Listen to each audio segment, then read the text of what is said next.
दोघा हात करून म्हणायचंय, बोला संत नरहरी महाराज की. आता वाटतं सोनारांच्या कार्यक्रमाला आलो.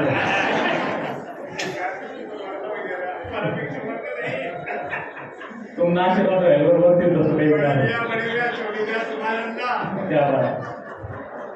संत नरहरी महाराजांच्या पुण्यतिथी निमित्ताने आपल्या सगळ्यांना शुभेच्छा देतो. खरं तर आज आपल्या तालुक्याचे लाडके आमदार आदरणीय किशोरप्पा पाटील आपल्या सगळ्यांना भेटण्यासाठी येणार होते, पण आमची आजी आपांची आई त्यांची तब्येत प्रकृती फारच बिघडलेली आहे. अतिशय सिरियस अशा कंडिशनमध्ये ते आहेत, त्यामुळे आपल्या साहेबांना येता नाही आलं. एक ठिकाणी आईमध्ये जीव अडकला होता आणि कार्यक्रमामध्ये जीव अडकला होता, त्यामुळे तुम्हाला भेटण्यासाठी माझा नंबर लागला आणि अचानकपणे नंबर लागला. मला स्वतःला मी भाग्यवान समजतो की तुमच्या कार्यक्रम इतक्या सुंदर अशा कार्यक्रमाला मला येण्याची वेळ आली, याच्याबद्दल मी भाग्यवान समजतो.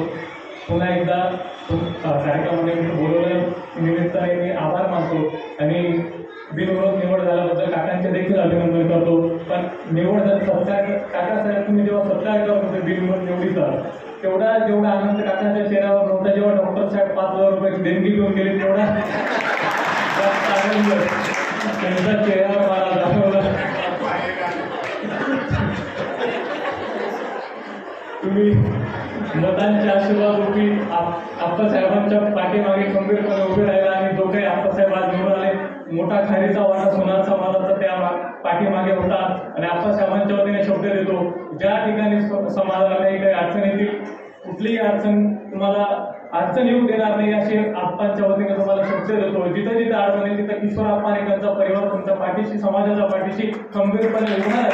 या महाराजांच्या पुण्यतिथीनिमित्ताने तुम्हाला शब्द देतो. मला बोलवलं, माझा सन्मान केला त्याबद्दल सर्व मंडळींचा आभार, धन्यवाद.